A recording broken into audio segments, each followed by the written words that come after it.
भाई राम राम देशवासियों को, मेरी माता बहनों को, सबको राम राम। आज आप पहुंच गए हाँ सातोड़ कला गांव में पहुंच गए हाँ। और आज आप बातचीत करांगे भाई संत रामपाल महाराज के पास में इतना पैसा कहाँ से आवा है जो किसानों की मदद कर रहे हैं। तो बातचीत करते हैं भाई साहब से। भाई राम राम। राम राम भाई साहब, राम राम। सब भाइयों को, छोटे बड़ों को राम राम। तो मेरे देशवासी बहुत ही सवाल और कमेंट आवा हैं भाई, इतना पैसा संत रामपाल के पास कहाँ से आता है, इसके बारे में बताइए। देखो, संत रामपाल जी महाराज है, उनके पास पैसा या खजाना जो भी है उसके बारे में तो आप बाद में बात चर्चा करेंगे। पहले तो आप बात करेंगे, देखो जी, किसान के बारे में, जो कि अपने देश की, भारतवर्ष की रीढ़ की हड्डी है एक। किसान जो है आज डूबा हुआ था, बिल्कुल बुरी स्थिति, डाउन बहुत ज्यादा थी किसान की। हर तरह से देखो, फसल सारी बर्बाद हो चुकी थी, घर लोगों के बर्बाद हो चुके थे, डूब चुके थे। तो उस स्थिति के अंदर मतलब किसानों को मतलब सबकी आस, किसी की आस नहीं दिखी। सरकारों ने भी बहुत आश्वासन दिया और प्रशासन ने भी बहुत दिया। देखो, किसी ने बातें कही, किसी ने मतलब पूरी तरह से, किसी ने वादे पूरे नहीं किए। वादे तो बहुत करे, लेकिन किसी ने वादे पूरे नहीं कर पाए अभी तक। तो इस स्थिति के अंदर आप सोच के देखो, किसान जो है कर्जे के अंदर तो पहले से ही देखो डूबा हुआ है।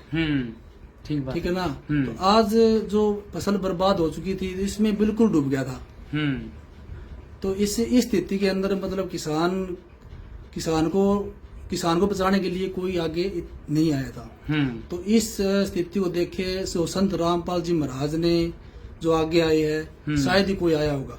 मेरे ख्याल से तो कोई आया भी नहीं है। ऐसा संत कोई नहीं है। ऐसा संत जो कोई नहीं है। संतों का संत रामपाल जी महाराज तो देखो भगवान का रूप बन के ही आए हैं, देखो। ठीक है ना। और ये बात हम नहीं करें तो आज हर आदमी, हर इंसान, हर गाँव के अंदर, हर शहर के अंदर ये बात चर्चा है, हर आदमी को पता भी है। तो बहुत से किसान जो थे वो पूरी तरह से कर्ज में और फसलों से मतलब डूब चुके थे। और बहुत से किसान थे जो फांसी खाने, मरने के कगार पे आ चुके थे। तो तुरंत भगवान संत रामपाल जी महाराज ने और आदेश दिए भक्तों को कि गांव-गांव जाकर भाई किसानों से मिलो और उनकी सहायता करो। चाहे कितना ही पैसा लगे, कितना ही कुछ लगे, उनकी सहायता करो, उनको बचाओ। तो उन्होंने मतलब ये भक्त आए और उनकी सहयोग भी करा और उनकी सहायता भी करी, उनको बचाया भी। अगर जब वो ना आते, अगर संत रामपाल जी महाराज ये नहीं सोचते तो मतलब आज पता नहीं कितने किसान, हजारों लाखों किसान भाई देखो मरने के कगार पे मर भी जाते और कगार पे भी आगे थे। तो पता नहीं कितने घर जुड़ते, कितने भाई देखो भाई बेघर हो जाते, घर बालक बच्चे देखो किसी के। तो ये हर आदमी की सोच, पता नहीं देखो पैसा जो है वो हर आदमी के पास है भाई। देखो नेता के पास भी है, सरकार और अपने संतों के पास भी है, ऐसी बात नहीं है। लेकिन ये जो सोच थी वो हर आदमी के पास, देखो किसी ने आगे मतलब पैर नहीं बढ़ाया इस सोच के बारे में। ये एक ऐसा संत जो है, संतों का संत, जो इन्होंने मतलब किसान की पूरी तरह से मदद करी है। इसके कारण मतलब हर आदमी आज अपने घर खुशी खुशी बच्चों के अंदर बैठ के, बीच में बैठ के आज सुखी से बैठा है और अपना खाना खा, अपना जो घर गृहस्थी चला रहा है। तो हरियाणा में कम से कम 300-400 गांव के अंदर सहयोग कराया है और कम से कम आप मान के चलो लाखों करोड़ों अरबों रुपए लगा चुके हैं। और ऐसे ही हरियाणा नहीं, कम से कम और स्टेट भी है, राजस्थान, पंजाब, छत्तीसगढ़, जम्मू कश्मीर, बहुत स्टेट है, वहां भी मतलब किसानों की मदद करने लग रहे हैं अभी तक। और अपने भी यहाँ भी अभी करने लग रहे हैं, देखो। तो ऐसे है संत रामपाल जी महाराज, संतों के संत, जो किसानों के मसीहा बनकर आए। तो भाई जो पिस्सा संत रामपाल महाराज तो पिस्सा आ रहे हैं, तो इसके बारे में बताइए, आप कहाँ से आ रहे हैं? देखो, इब संत रामपाल जी महाराज ने मोटर दी है और पाइप दी है, वो भी देखो बहुत बढ़िया बढ़िया कंपनी की दी है। पाइप भी बहुत बढ़िया 8-8 इंची की पाइप दी है और वो बहुत बढ़िया, जो लंबे समय तक, कई साल तक जो चलने वाली पाइप दी है। ऐसे ही मोटर है मोटर भी क्रम्पटन की, क्लोस्कर की, इन बढ़िया बढ़िया कंपनी की दी है, जो कि लंबे समय तक चलने वाली मोटर है।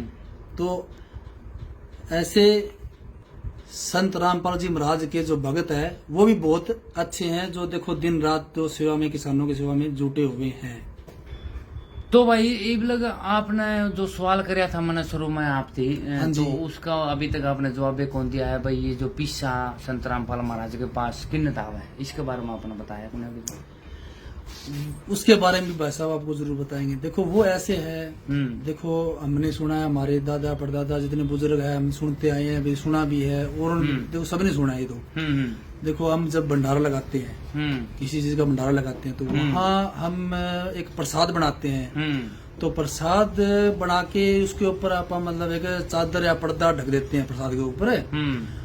तो फिर वो क्या सुबह से लेके स्टार्ट करते हैं आप उसमें से मतलब प्रसाद खुआते हैं, जितने श्रद्धालु आते हैं, भगत आते हैं, उसको आप बांटते हैं। तो उस प्रसाद को आप शाम तक जब मतलब चलता रहता है भंडारा, तो शाम तक देखते हैं तो उसके अंदर मतलब फिर भी वो प्रसाद है आपको भरा मिलेगा, मतलब खत्म नहीं होगा। अच्छा, हाँ। तो ऐसे ही संत रामपाल जी महाराज का जो खजाना है उसके ऊपर एक चादर है, तो एक चादर ढकी हुई है। तो ऐसे ही संत रामपाल जी महाराज का आप चाहे चमत्कार समझो, चाहे आप शक्ति समझो, चाहे कुछ समझो, तो संत रामपाल जी महाराज का कहना है भाई आप इस खजाने से जितना पैसा लगा सकते हो लगाओ, ये खजाना कभी खत्म नहीं होगा, कभी भी खत्म नहीं होगा ये। तो भाई साहब यहाँ के बात जचन की है, एक पर्दा सा गिर दिया और भाई उसमें तो खजाना काटे जाओ, उसमें तो पीछे काटे जाओ और बढ़ते जाओ, या की बात हकीकत है? देखो ये बात हकीकत है जी, ये बात सच्चाई है। इस बात को देखो, चाहिए आप चमत्कार समझो, चाहिए इस बात को, इस चीज को सही शक्ति समझो, भगवान संतों की, रामपाल जी महाराज की या किसी और संत। देखो ये यहाँ पे बड़े बुजुर्ग जो कह रहे हैं बात, ये सच्ची है, ये तो हम देखो मानते हैं, ठीक है ना। तो यही बात है, ये जो बात है खजाने वाली, खजाना देखो ऐसे ही है। कभी संत रामपाल जी महाराज का जो है खजाना, उस पे पर्दा ढका हुआ है, उस पर्दे के नीचे जितना खजाना है वो कभी खत्म नहीं होगा जी। ये संत रामपाल जी महाराज का आदेश समझो या चाहिए उनका एक चमत्कार समझो। और अब तो देखो बच्चा भी बोलने लग गया भाई संत रामपाल जी महाराज है जो किसानों के लिए एक भगवान और मसीहा ही है ना। देखो संत महात्मा और बहुत है, सब अपनी अपनी जगह देखो सही है। बस देखो ये बस बात यही है भाई, अगर से किसान की मजबूरी में और हालात देखकर जो सहयोग जो किया है संत रामपाल जी महाराज ने, उसके लिए कोटि कोटि प्रणाम और धन्यवाद जी। ले भाई मेरे तो हो रही थी भाई पीछा बिरन करता, आज भाई ने बैम भी कह दिया है भाई। और भाई यह बात हकीकत है भाई, 200 साल जो बूढ़े थे हमारे परदादे बैठा थे, वे आज कौन नहीं रहे धरती पर, वो भाई स्वर्ग में जा रहे हैं भाई, उनकी आत्मा भगवान के पास में है। परंतु आज साबित हो गया भी संत रामपाल महाराज वाक्य में ही परमात्मा है, जो किसानों की इतनी मदद करी है। आज खरबों रुपये भी लौटाए दिए है संत रामपाल महाराज ने किसानों के ऊपर। तो धन्यवाद। अगली बार फिर एक ऐसा ही गांव से और एक ऐसे ही बुद्धिमान इंसान से मिलाऊंगा जो हर समस्या का समाधान निकालेगा। और भाई और संत रामपाल महाराज ने जिस गांव पर भी दया मेहर कर रखी है उस गांव से भी मिलवाएंगे और उन बंदों से भी आपकी बातचीत कराएंगे। तब तक के लिए धन्यवाद। जय हिंद। राम राम। राम राम।